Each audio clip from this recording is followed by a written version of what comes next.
अस्सलाम वालेकुम, this is Zaara Shafi. उम्मीद करती हूँ आप तमाम लोग खैर खैरियत से होंगे। आज की वीडियो बहुत ज़्यादा इंपॉर्टेंट है, तो मेरी दरख्वास्त है आप लोगों से कि इस वीडियो को एंड तक देखिएगा। आज मैं बात करने वाली हूँ ग़ज़ा में जारी इसराइली मज़ालिम के हवाले से। गो के जंगबंदी का छठा और आखिरी रोज़ है। अब तक कई कैदियों के तबादले हो चुके हैं, लेकिन सवाल ये उठता है कि क्या ये जंगबंदी आर्जी ही रहेगी या इसे मज़ीद भी अब तोसी दी जाएगी। कौन से ऐसे ममालिक हैं जो कि इसराइल के खिलाफ उठ खड़े हुए हैं और इसराइल को किससे खतरा लाहक हो गया है। तमाम चीजें आज की इस वीडियो में मैं कवर करूंगी और आपसे शेयर भी करूंगी। तो शुरू करते हैं गजा में जंग बंदी के हवाले से। जंग बंदी का आज छठा और आखिरी रोज है और अब तक देखा जाए तो इसराइल की जानिब से कुछ 30 फलस्तीनियों को रिहा किया जा चुका है, जबकि हमास ने 10 इसराइली और 12 गैर मुल्कियों की रिहाई का परवाना जारी किया था। मजमूई तौर पर अगर 6 दिन की हम ये तबादले देखें तो 180 फलस्तीनी तकरीबन रिहा किए जा चुके हैं और हमास की जानिब से 60 से ज़ायद इसराइलियों की रिहाई का परवाना जारी किया गया है।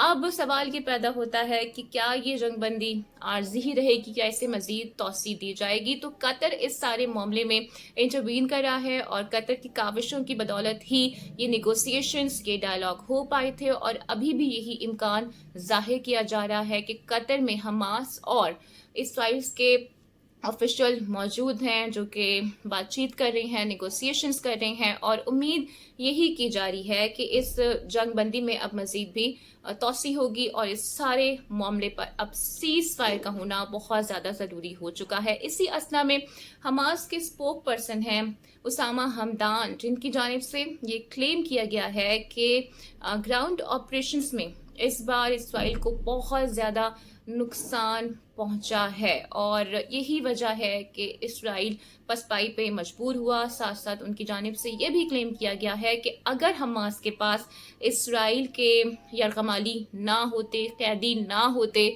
तो वो डेफिनेटली फ़लस्तीनी ख़वातीन को और बच्चों को रिहा नहीं करता। फिर हमने ये भी देखा है कि बार बार इसराइल की जानिब से ये क्लेम किया जाता रहा है कि ग्राउंड ऑपरेशंस में इसराइली जो फौजी हलाक हुए हैं उनकी तादाद बहुत ज़्यादा कम है।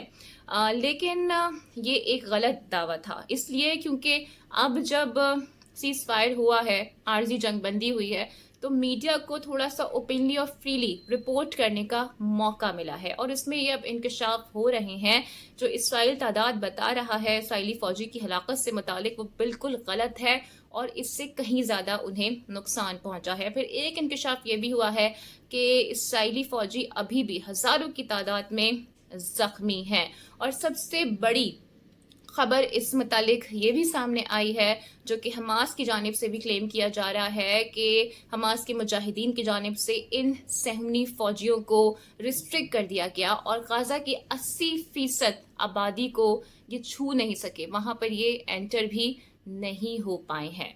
डेथ टॉल अब चूंकि बहुत ज़्यादा बढ़ चुका है और रिसेंट जो रिपोर्ट मंजर यहाँ पर आई है उसमें 24 घंटों के अंदर अंदर 160 लाशें मजीद निकाली गई हैं। मजमूई तौर पर 15,000 से ज़ायद फ़लस्तीनी शहीद हो चुके हैं और जब से ही इस स्टेटहुड का ऐलान हुआ है इसराइल की, यानी कि 1948 से, तब से ही फ़लस्तीनी शहादतें पेश करते आ रहे हैं। सलाम है उनके जज्बे को कि किस तरह से वो तमाम तर मजालिम का डट कर मुकाबला कर रहे हैं और अपने स्थान से एक कदम भी पीछे नहीं हट रहे हैं। फिर इस बात की तो दुनिया शाहिद है किस तरह से बमबारी की गई है। स्कूल को टारगेट किया गया, अस्पतालों को टारगेट किया गया, लोगों की रिहायशी इमारतों को, रिहायशी इलाकों को जानबूझ के टारगेट किया गया ताकि ज़्यादा से ज़्यादा नुकसान इन्हें पहुंचाया जा सके। फिर ह्यूमैनिटेरियन क्राइसिस बहुत ज़्यादा सीवियर होते जा रहे हैं, पानी की पहले ही किल्लत है, बिजली की तारें काट दी गई हैं, यहाँ तक कि फ्यूल भी मुहैया नहीं किया जा रहा है और किसी भी किस्म की जो एड है यानी कि इमदाद है उसकी तरसील को भी मुमकिन नहीं बनाने दिया जा रहा है। रुकावटें डाली जा रही हैं।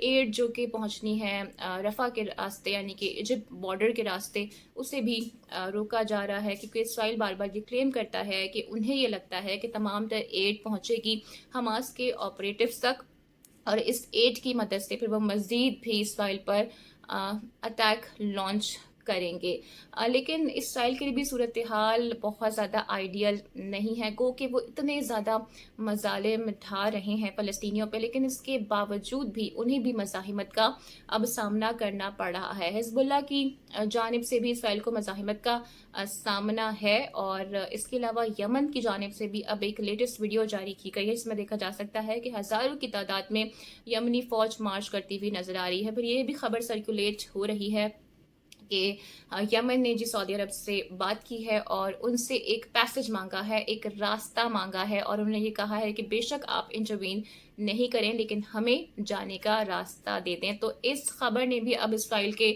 ہوش اڑا کر رکھ دیے ہیں۔ پھر اسرائیل کے اندر سے ہی مخالفت کا سامنا کرنا پڑا ہے، نیتن یاہو کے خلاف احتجاج بھی ہو رہے ہیں۔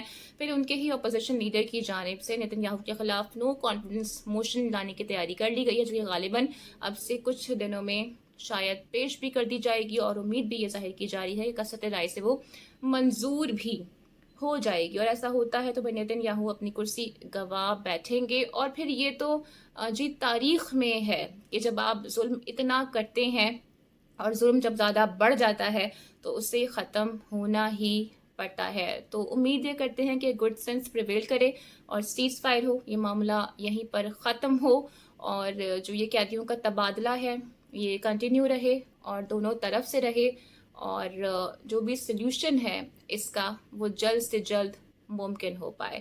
اب تک کی ویڈیو میں اتنا ہی، اگلی ویڈیو میں آپ سے پھر ملاقات ہوگی۔ Don't forget to like and subscribe my channel, latest updates آپ کے ساتھ شیئر کرتی رہوں گی۔ اپنا بہت خیال رکھیے گا، اللہ حافظ۔